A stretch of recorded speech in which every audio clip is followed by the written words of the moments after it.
ইন্দোনেশিয়ার একটি ভয়ঙ্কর গ্রাম, যেখানে কোনো বাচ্চার অস্তিত্বই নেই। এই গ্রামের প্রতিটা মানুষই বৃদ্ধ, বয়সের ভারে যেন সবাই একদম নুয়ে গেছে। আর এই গ্রামের গহীন জঙ্গলে রয়েছে একটি পরিত্যক্ত কূপ, যেটাকে কেন্দ্র করেই এই গ্রামের মানুষদের সব অদ্ভুত আর ভীতিকর ঘটনা, যা 2017 সালে সেই গ্রামে থাকা এক লেখক টুইটারে পাবলিশ করে। লেখাটি ইন্টারনেটে ভাইরাল হয়ে গেলে এই সত্য ঘটনা অবলম্বনে তৈরি করা হয় একটি হরর মুভি। বলছিলাম 2018 সালে মুক্তি পাওয়ার সত্য ঘটনা অবলম্বনে নির্মিত ইন্দোনেশিয়ান হরর মুভি সিসেটের কথা। আর কথা না বাড়িয়ে মূল গল্পে যাওয়া যাক। মুভির শুরুতে আমরা একটি পরিবারকে দেখতে পাই। তারা ইন্দোনেশিয়ার মেডান শহরে থাকে। এই মেয়েটির নাম হলো আমারা, আর এই হচ্ছে আমারার ছোট বোন কাসি। আমারার বাবা ছোটোখাটো একটা চাকরি করে, আর তা থেকে তাদের সংসার খুব ভালোভাবেই কেটে যায়। মূলত তাদের আর্থিক কোনো সমস্যা নেই। এভাবেই তারা প্রতিদিনের মতো সকালের ব্রেকফাস্ট শেষ করে, আর তাদের বাবা তার 2 মেয়েকে তাদের স্কুলে নামিয়ে দেয় প্রতিদিন। আমারা ছিল একটু শান্তশিষ্ট স্বভাবের, কিন্তু তার ছোট বোন কাসি ছিল একটু চঞ্চল প্রকৃতির। এভাবে একটা সময় কাসির স্কুলের সামনে তারা চলে আসে। তাদের বাবা মেয়েদের ভীষণ ভালোবাসতো, আর মেয়েদের সাথে খুব ফ্রি ছিল।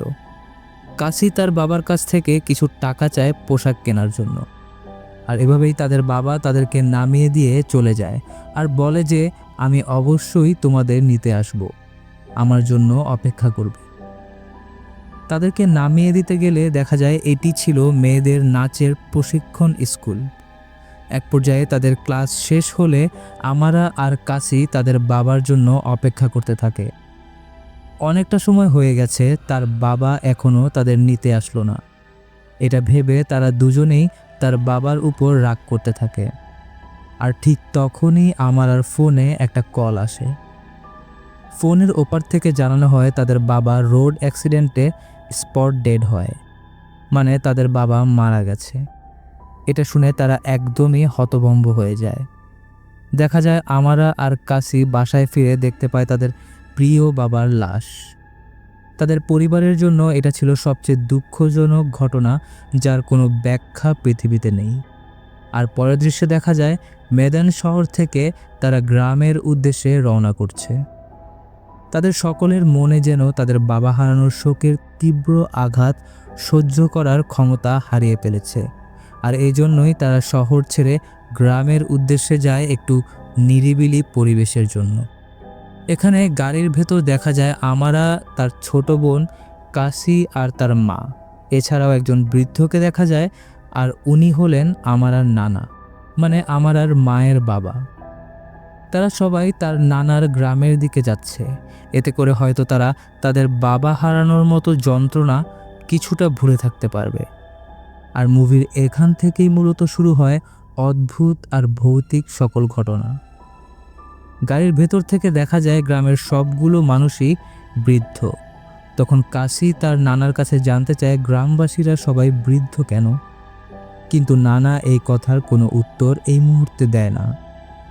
জঙ্গলের ভেতর দিয়েই গ্রামের প্রবেশের রাস্তা, আর তখনই হুট করে একজন বৃদ্ধা মহিলা তাদের গাড়ির সামনে এসে দাঁড়ায়। আমার আর নানা গাড়ি থেকে নেমে তাকে সরিয়ে দেয়, কিন্তু দেখা যায় বৃদ্ধা মহিলাটি অদ্ভুতভাবে আমারার দিকে তাকিয়ে থাকে। মনে হচ্ছে এই গ্রামে আসন্ন বিপদের জন্য বৃদ্ধা তাদেরকে কিছু বলতে চায়। আর এর কিছু সময় পরেই তারা বাড়িতে এসে পৌঁছে যায়। এটা ছিল আমার আর নানার বাড়ি, আর এখানে নানা গত 3 বছর যাবৎ একাই থাকে তার কোনো উপন্যাস লেখার জন্য। চারদিকে জঙ্গল, তার ভেতরে রয়েছে এই বাড়িটা। এই গ্রামের নাম হচ্ছে বার্মিনিয়ান গ্রাম। এখানে আমরা দেখি আমারা, কাসি এবং তার মা সবাই ঘরের ভেতরে প্রবেশ করে বাড়ির চারপাশ ঘুরে দেখছিল। চারদিকে সুনসান, নেই কোনো শব্দ। জানালা দিয়ে আমরা দেখতে পাই তাদের ঘর থেকে বেশ দূরে জঙ্গলের মধ্যে একটি কূপ রয়েছে। আমরা অদ্ভুতভাবে সেই কূপের দিকে তাকিয়ে থাকে। তারা যেহেতু এই মুহূর্তে বাড়িতে এসেছে, তাই নানা তাদেরকে তাদের সকলের ঘর দেখিয়ে দেয় বিশ্রাম করার জন্য।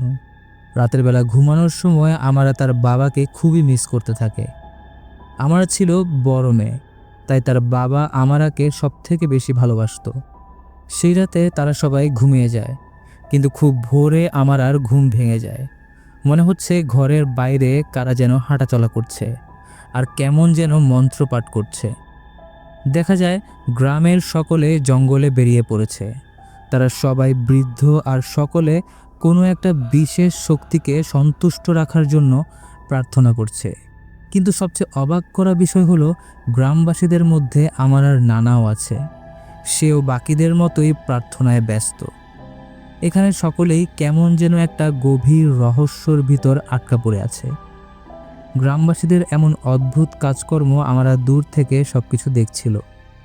পরের দিন রাতের দৃশ্য দেখানো হয়। রাতে ডিনার করার সময় কাশি জানায় এখানে কোনো ইন্টারনেট সংযোগ নেই কেন। নানা জানায় উপন্যাস লিখতে প্রচুর মনোযোগ দরকার, তাই ইন্টারনেট থেকে দূরে থাকাটাই আমার জন্য ভালো। এখানে কাশি তার নানার কাছে গতকালকের জঙ্গলে করা সেই অদ্ভুত প্রার্থনা আর মন্ত্রপাঠ করার বিষয়ে জানতে চায়। কিন্তু অদ্ভুত বিষয় হলো, তাদের নানা এ বিষয়ে তাদেরকে কিছুই বলে না এবং পুরো ব্যাপারটাই এড়িয়ে যায়। কিন্তু এখানে আমারা চুপচাপ বসে থাকে। হয়তো এখনও তার মন থেকে সে বাবা হারানোর দুঃখটা ভুলতে পারছে না। রাতে ঘুমানোর সময় কাশি আমারার রুমে আসে।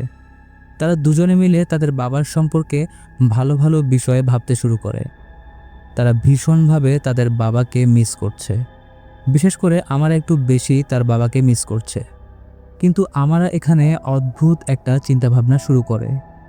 আমারা চায় যে কোনোভাবে যদি তার বাবার সাথে একবার কথা বলা যেত, কিন্তু মৃত মানুষের সাথে কথা বলা তো সম্ভব না। রাতে আমরা স্বপ্নে দেখে যে ওই কূপের দিকে সে তাকিয়ে আছে, আর বাইরে থেকে খুব ভয়ঙ্কর একটি অবয়ব হঠাৎ করেই তার কাছে চলে আসে এবং সাথে সাথে আমার আর ঘুম ভেঙে যায়। ঘুম থেকে উঠে সে জানালা দিয়ে সেই কূপের দিকে তাকায়। তখন সে ওই কূপের কাছে একটি অশরীরী ছায়া দেখতে পায়। তবে এবার সেই অবয়বটি তার কাছে এসে তাকে ভয় দেখায় না। তখন হঠাৎ করেই আমার ছোট বোন রুমে আসে আর আমারাকে জানায় যে সে তাদের নানার অফিসে ইন্টারনেট সংযোগ খুঁজে পেয়েছে। তারা দুজনে নানার অফিসে ঢুকে যায়, যেখানে নানা তার লেখালেখির কাজ করত। আমারা এখানে কিছু বিষয় লক্ষ্য করে। তার নানার অফিসে অদ্ভুত কিছু সাইন রয়েছে, যেগুলো থেকে বোঝা যায় এই গ্রামের ভেতর গভীর কোনো রহস্য লুকিয়ে রয়েছে। এদিকে কাশি নানার ল্যাপটপ ঘাঁটতে শুরু করে, আর তখনই তাদের নানা সেখানে চলে আসে। তার নানাকে আসতে দেখে আমারা আর কাশি টেবিলের নিচে লুকিয়ে পড়ে। একটু পরে নানা সেখান থেকে চলে যায়। এখানে নানার টেবিলের উপর আমারা একটি ডায়েরি খুঁজে পায়, যেখানে লেখা রয়েছে ওই কূপের ব্যাপারে। জঙ্গলের ওই কূপে মূল্যবান কোনো জিনিস ফেলে কিভাবে যে কোনো ইচ্ছা পূরণ করা যায়, এই বিষয়ে সকল নিয়মকানুন এই ডায়েরিতে লেখা রয়েছে। আমারা বইটির কিছু ছবি তুলে নেয়, কারণ তার এটা খুবই দরকার। কেননা ইচ্ছে পূরণ করতে পারলে সে তার বাবার সাথে কথা বলার জন্য সেই ইচ্ছেটাই পোষণ করবে। পরদিন সকালে আমরা গ্রামের ভেতর দিয়ে দৌড়াচ্ছিল। দৌড়াতে দৌড়াতে একটা সময় সে জঙ্গলের ভেতর ঢুকে যায়, আর সে দেখতে পায় সেই সাইনটা যেটা তার নানার অফিসে দেখেছিল। আমরা এটা দেখে ভীষণ অবাক হয়ে যায়, কেননা এই সাইনটা জঙ্গলের সবগুলো গাছে খোদাই করা রয়েছে। আর তখনই সেখানে একটা বৃদ্ধ লোক চলে আসে আর আমারাকে বলে সে যেন এই সাইনটাকে অনুসরণ করতে করতে ওই কূপের দিকে না যায়।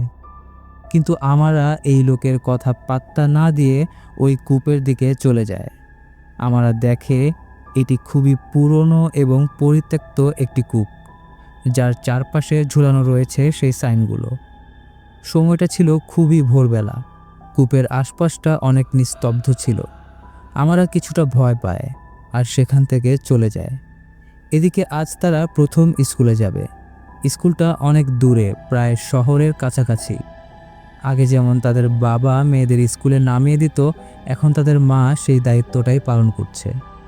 এখানে কাশি কিছুটা ভয় পাচ্ছে, কারণ সে স্কুলে আজকে প্রথম যাবে। সে কাউকেই সেখানে চেনে না। কাশি আর আমরা দুজনে ভিন্ন ভিন্ন স্কুলে ভর্তি হয়।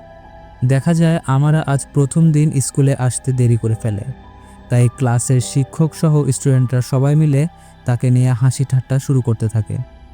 সবার আগে মূর্তিয়া নামের এই মেয়ের সাথে আমার আর পরিচয় হয়। এই মূর্তিয়া মেয়েটা ছিল একজন ধনী লোকের মেয়ে। সে সবার উপর ক্ষমতার বাজে প্রভাব ফেলত এবং নিজেকে খুবই সুন্দরী বলে দাবি করত। এভাবেই আমার আর প্রথম দিনের ক্লাস শেষ হয়। আমারা দাঁড়িয়ে থাকে তার মায়ের জন্য, আর তখনই সেখানে আদিল নামের একটি ছেলে আসে আর আমারাকে কোথায় যাবে জিজ্ঞাসা করে। আমারা জানায় যে শহরের বাইরে বার্মানিয়ান গ্রামে যাবে। এটা শুনে আদিল অদ্ভুত একটা কথা বলে। সে জানায় ওই গ্রামের লোকেরা পরিত্যক্ত কূপে থাকা একটি ভূতের পূজা করে, আর এ কারণেই তাদেরকে বার্মেনিয়ান বলা হয়। আমারা বিষয়টা শুনে অবাক হয়। আদিল আমারাকে আরও জানায় যে ওই গ্রামবাসীরা এটা বিশ্বাস করে ওই কূপ সবার ইচ্ছা পূরণ করতে পারে।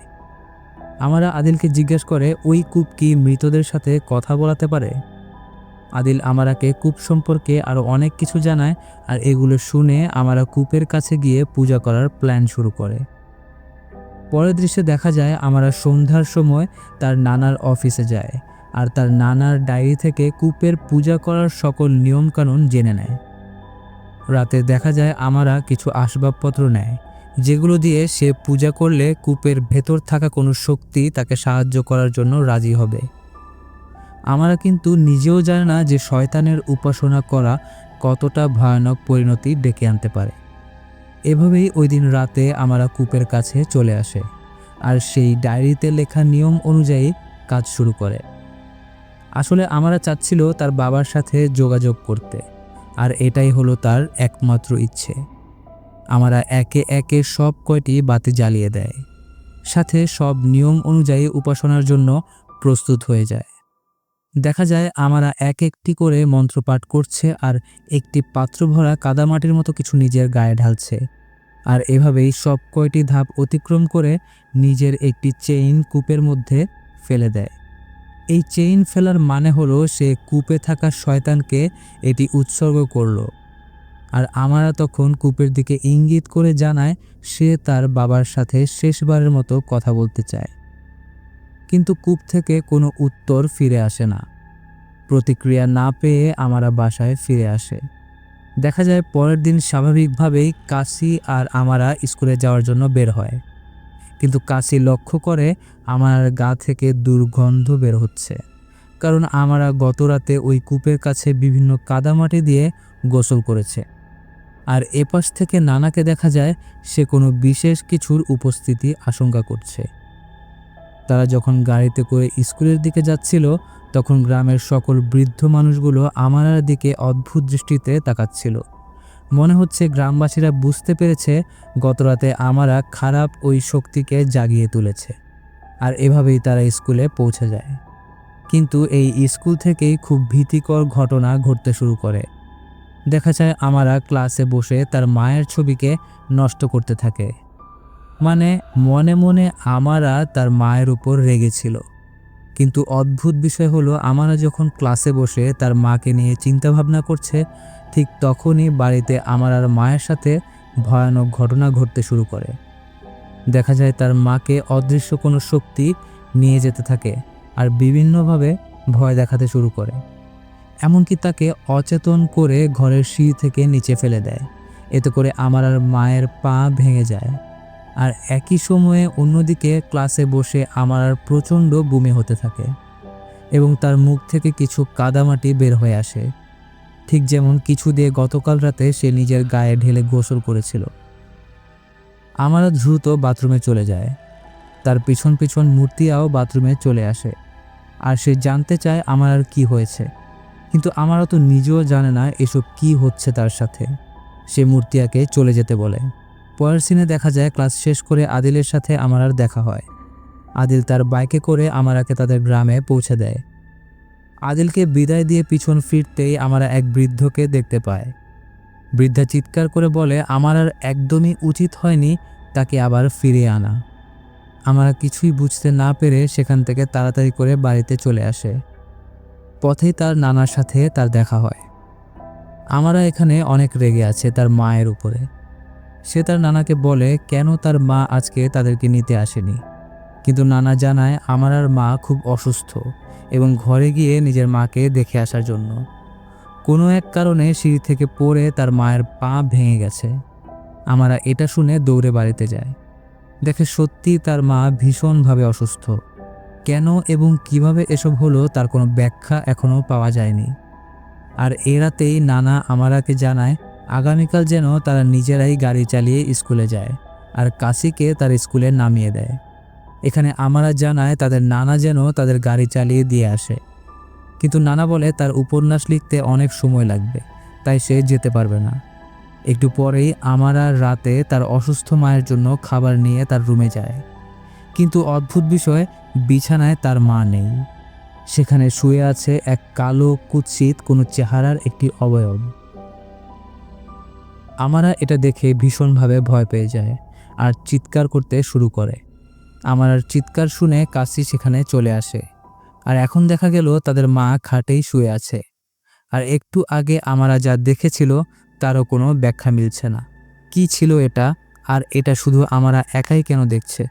আর এই রাতে আমারার সাথে নানান ধরনের অদ্ভুত ঘটনা ঘটতে থাকে। অদৃশ্য কোনো শক্তি যেন তাদের বাড়িটাকে ঘিরে ফেলেছে। মনে হচ্ছে কূপের সেই শক্তিটা এ ধরনের অপকর্ম করে বেড়াচ্ছে। এভাবেই কোনো রকমে সেই রাতটা পার হয়। পরের দৃশ্যে দেখা যায় আমরা নিজেই গাড়ি চালিয়ে স্কুলে যায় আর কাশিকে স্কুলে নামিয়ে দেয়। আমরা তার স্কুলে আসার পর তার সাথে মূর্তিয়ার দেখা হয়। মূর্তিয়া আমারার সাথে নানানভাবে হাসি ঠাট্টা করতে থাকে, কিন্তু আমরা কোনো জবাব না দিয়ে সেখান থেকে চলে যায়। আসলে আমারার আজ ভীষণ মন খারাপ, তাই সে মূর্তিয়ার সাথে কোনো কথা বলে না। কিন্তু মূর্তিয়া ভেবে নেয় আমরা হয়তো বেশি সুন্দরী, তাই মূর্তিয়ার সাথে সে কোনো কথা বলতে চায় না। তাই মূর্তিয়া ভেতরে ভেতরে হিংসায় ফেটে যায়। এদিকে টিফিনের সময় আদিল আজকেও আমারাকে বাড়ি দিয়ে আসতে চায়, কিন্তু আজকে আমরা আদিলের বাইকে করে যাবে না, কারণ আমরা আজকে গাড়ি নিয়ে এসেছে। তাই সে আদিলকে ইগনোর করে, কিন্তু বিষয়টা আদিল মেনে নেয় না। সেও মূর্তিয়ার মতো আমারাকে অহংকারী ভাবতে শুরু করে। দেখা যায় টিফিনের সময় মূর্তিয়া আমারাকে র্যাগিং করতে শুরু করে। মূর্তিয়া আর তার মেয়ে বাহিনীরা আমারাকে বাথরুমে আটকে দেয়। আসলে বাথরুমের দেয়ালে মূর্তিয়াকে নিয়ে কিছু বাজে কথা লেখা ছিল, আর মূর্তিয়া ভেবেছে হয়তো তার ব্যাপারে আমরা এসব কথা লিখেছে। তারা সবাই মিলে আমারাকে ভীষণভাবে অপমান করতে শুরু করে, কিন্তু লেখাগুলো আসলে আদিল আগে থেকে লিখে রেখেছিল মূর্তিয়াকে রাগানোর জন্য। এখানে আমারা জানায় সে এসবের ব্যাপারে কিছুই জানে না, কিন্তু কোনো কারণ ছাড়াই আমারাকে এখানে ভীষণ শাস্তি পেতে হয়। আর একটু পরেই ক্লাস শুরু হয়ে যায়, কিন্তু আমরা ক্লাসে ঢুকতে দেরি করায় তাকে ক্লাস থেকে বের করে দেয়া হয়। ক্লাস থেকে বের হওয়ার সময় আমরা মূর্তিয়ার দিকে রাগান্বিত হয়ে তাকিয়ে থাকে। আমরা বাহিরে বসে ভাবতে থাকে মূর্তিয়া আর আদিলকে শাস্তি দিতে পারলে তার অনেক ভালো লাগতো, কারণ বিনা দোষে তাকে অপমান করা হয়েছে। আমরা যখন মূর্তিয়ার ব্যাপারে এসব কথা ভাবছিল, আর তখন ক্লাসে হইচই লেগে যায়। দেখা যায় মূর্তিয়া কোনো অদৃশ্য এক শক্তি দ্বারা প্রভাবিত হচ্ছে। এক পর্যায়ে সে তার কলম তুলে নিজেই নিজেকে আঘাত করা শুরু করে। ক্লাসের সবাই তো এটা দেখে অবাক হয়ে যায়। মূর্তিয়া কলম দিয়ে নিজের একটি চোখ নষ্ট করে ফেলে, আর তখনই সেখানে আমরা দৌড়ে আসে, কিন্তু আমারাকে দেখে আদিল ভয়ে পালাতে থাকে। আদিল বুঝে গিয়েছিল আমার সাথে কোনো অদৃশ্য শক্তির যোগাযোগ রয়েছে। আদিল বাথরুমে গিয়ে দরজা বন্ধ করে দেয়। সে নিজেকে আমারার কাছ থেকে লুকাতে চাইছিল, কিন্তু মূর্তিয়ার পাশাপাশি আদিলের জন্য শাস্তির ব্যবস্থা হয়ে গেছে। দেখা যায় বাথরুমের আয়নায় আদিলের মতোই কোনো এক অবয়ব দাঁড়িয়ে আছে, আর নিজের মাথা নিজেই কাচের সাথে আঘাত করছে। আদিলও ঠিক একইভাবে নিজেকে আঘাত করতে শুরু করে, আর তখনই দরজা খুলে আমার এটা দেখে ভীষণ ভয় পেয়ে যায়, আর এবারও সে কাদামাটির মতো বমি করে। এসবের পর আমরা বুঝে যায় এইসব ভয়ানক ঘটনা তারই জন্য ঘটছে, কারণ সে ওই রাতে কূপে থাকা শয়তানের উপাসনা করেছিল। এভাবেই পরের দৃশ্যে দেখা যায় আমারা তার নানার কাছে সব কিছু খুলে বলে। সে ওই দিন রাতে কি কি করেছিল আর এখন কিভাবে এই শয়তানকে থামাতে পারবে এ ব্যাপারে সে তার নানার কাছে সাহায্য চায়। এখানে তার নানা তাকে বলে যে বছরের পর বছর এটা নিয়েই তো গবেষণা চলছে যে কিভাবে এই শয়তানের অভিশাপ থেকে গ্রামকে বাঁচানো যায়। কোনো কিছু এটাকে থামাতে পারবে না। অতীতে গ্রামবাসীরা এই অদৃশ্য দানবের পূজা করেছিল, আর এর জন্য পুরো গ্রামের লোকজন সবাই বার্ধক্যে পরিণত হয়ে গেছে। এসব কথা বলতে বলতে তখনই সেখানে কাশি চলে আসে। সে এখানে আমারার প্রতি খুবই রেগে আছে, কারণ আমারা আজ স্কুল থেকে কাশিকে নিতে যায়নি। এখানে কাশি আমারাকে গালমন্দ করতে থাকে। এতে করে আমারা না চাইতেও নিজের মনের ভেতর কাশির প্রতি রেগে যায়। আর আমারা কারোর প্রতি রেগে গেলে সে অদৃশ্য শক্তি তাকে শাস্তি দেয়। আমারা কাশিকে শান্ত হতে বলে, কিন্তু এতক্ষণে কাশির জন্য শাস্তির ব্যবস্থা হয়ে গেছে। দেখা যায় অদৃশ্য কেউ কাশিকে ধাক্কা দিয়ে ফেলে দেয়, আর কাশির টেবিল থেকে চাকু হাতে নিয়ে নিজেকে মারার জন্য প্রস্তুত হয়। কিন্তু আমারা কোনো মতে কাশিকে বাঁচিয়ে নেয়, আর ছুরির আঘাত আমার পিঠে লেগে যায়। আর এবারও আমরা কাদামাটির মতো কিছু বমি করতে থাকে। সেই রাতে আমরা গ্রামের মানুষদের কাছে সাহায্যের জন্য ছুটে যায়। গ্রামের কেউই আমাদের সাথে কথা বলতে চায় না। সবাই আমারাকে দেখা মাত্রই দৌড়ে পালিয়ে যায়, কেননা তার জন্যই আজ গ্রামের এই অভিশাপ আবার জীবিত হয়ে উঠেছে। আমরা একে একে গ্রামের সকল বাড়িতে যাই, কিন্তু কেউই তাকে সাহায্য করে না। দিশেহারা হয়ে যায় আমারা। আর তখনই তার সাথে দেখা হয়ে যায় মুভির শুরুতে দেখানো সে বৃদ্ধা পাগল মহিলার সাথে। এই বৃদ্ধা মহিলা আমারাকে সাহায্য করতে রাজি হয়, যদিও প্রথমে সেও আমারাকে দেখে পালিয়ে যেতে চেয়েছিল, কিন্তু অনেক কাকুতি মিনতি করার পর সে রাজি হয়।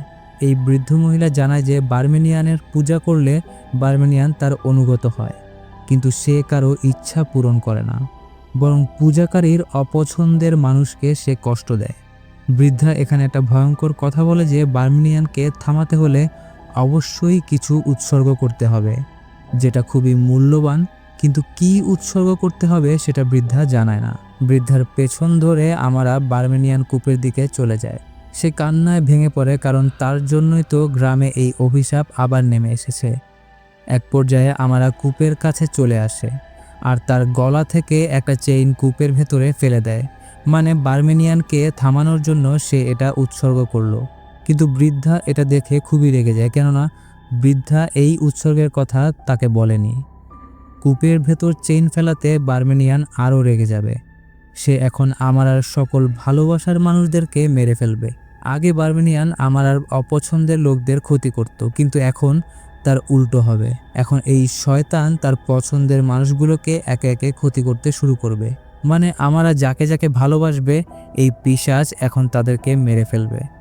এই যেন এক মরণ খেলা শুরু হয়ে গেছে। দেখা যায় আমরা দৌড়ে বাড়ির দিকে যায়। বাড়িতে কাশি ঘর পরিষ্কার করছিল।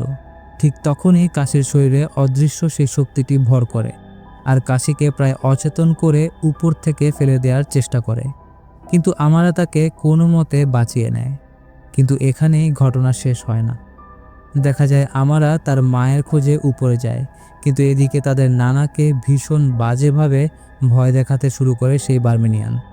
অন্যদিকে তাদের মায়ের শরীরেও বার্মেনিয়ান ভর করে, আর তার মায়ের ভাঙা পা আবারও ভেঙে দেয়। পুরো বাড়িতেই একটা ভীতিকর অবস্থা শুরু হয়ে যায়। একটার পর একটা বিপদ যেন তাদের পিছন ছাড়ছেই না। এক পর্যায়ে আচমকা আমার মাকে সেই পিশাচ টেনে নিয়ে যায়, আর সম্পূর্ণভাবে তার পরিবারকে নাজেহাল করে দেয়। এই সকল ঘটনা দেখে আমরা একদমই হতভম্ব হয়ে যায়। তার এখন কি করা উচিত সে এ বিষয়ে ভাবতে থাকে। আমার হঠাৎ করে মনে পড়ে যায় বৃদ্ধা তাকে বলেছিল অতীতে যখন গ্রামবাসীরা বার্মেনিয়ানকে জাগিয়ে তুলেছিল, তখন তাকে থামানোর জন্য সেই কূপে তাদের সন্তানদের ফেলে দিতে হয়েছিল। মানে এখন আমরা যদি তার পরিবারকে সুস্থ রাখতে চায়, তাহলে আমারাকে কূপের ভেতর ঝাঁপ দিয়ে নিজেকে উৎসর্গ করতে হবে। দেখা যায় আমরা দৌড়ে কূপের দিকে যাই। কূপের আশেপাশে কালো ছায়ার মতো কিছু একটা দেখা যায়, কিন্তু আমরা এসব দেখে ভয় না পেয়ে সে তার পরিবার আর গ্রামবাসীকে বাঁচানোর জন্য কূপের ভেতর ঝাঁপ দিয়ে নিজেকে উৎসর্গ করে দেয়। কিন্তু অদ্ভুত বিষয় হলো এখানে আমার আর মৃত্যু হয় না, আর বার্মেনিয়ান তার ধ্বংসলীলা থামিয়ে দেয় এবং আমরাও বেঁচে যায়। গ্রামবাসীরা সবাই আমারাকে কূপ থেকে তুলে নেয়, আর পরের দিন সকালে দেখা যায় আমারা তার পরিবার আর গ্রামবাসীরা মিলে অভিশপ্ত সেই কূপটির ঢাকনা লাগিয়ে দেয়। আর সেদিনই তারা গ্রাম থেকে শহরের দিকে যাওয়ার জন্য তৈরি হয়। তারা চায় না আর এই অদ্ভুত গ্রামে থাকতে। আর এই মুভির শেষে জানা যায় আমারা যখন থেকে বার্মিনিয়ান কূপের পূজা করছিল তার নানা প্রথম থেকে সব কিছু জানতো, কিন্তু সে আমারাকে বাধা দেয়নি বা সতর্ক করেনি। এটা জানার পর আমারা তার নানাকে জিজ্ঞাসা করে, যেহেতু নানা সব কিছু জানতো তাহলে কেন সে আমারাকে এই বার্মিনিয়ান কূপের পূজা করতে বাধা দেয়নি। আমারার নানার কারণে তাদের অনেক বড় বিপদের সম্মুখীন হতে হয়েছে, যা থেকে হয়তো তারা বেঁচে নাও ফিরতে পারত। নানা খুবই কষ্ট পায় তার এই ভুলের জন্য। সে আগে থেকে সতর্ক করেনি কারণ আমারার এই কাজকর্ম থেকে তার নানা উপন্যাস লেখার টুইস্ট খুঁজে পাচ্ছিল, মানে বাস্তব ঘটনা দেখে সরাসরি উপন্যাস লিখতে পারছিল।